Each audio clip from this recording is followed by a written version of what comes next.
The US Coast Guard said that human remains have likely been recovered from the wreckage of the Titan submersible. The vessel imploded during an underwater voyage to view the Titanic shipwreck. The incident drew worldwide attention.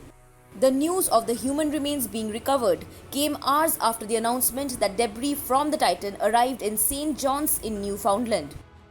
The remnants of the submersible were collected from the seafloor around 12,500 feet below the surface of the North Atlantic. Twisted chunks of the vessel were unloaded at a Canadian Coast Guard pier. Recovering and scrutinizing the wreckage is a key part of the investigation into why the Titan imploded last week, killing all 5 people on board.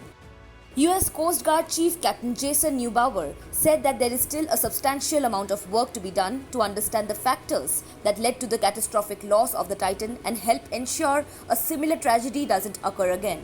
He further said that the presumed human remains will be brought to the United States, where medical professionals will conduct a formal analysis.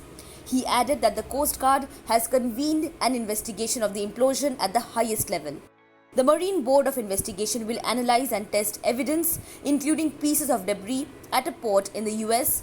The Coast Guard said that the board will share the evidence at a future public hearing whose date has not been determined yet. Neubauer said that the evidence will provide critical insights into the cause of the implosion. The Titan submersible is believed to have imploded on June 18th as it made its descent. The US Coast Guard is leading the investigation in conjunction with several other government agencies in the US and Canada. The implosion of the Titan has raised questions about the safety of private undersea exploration operations.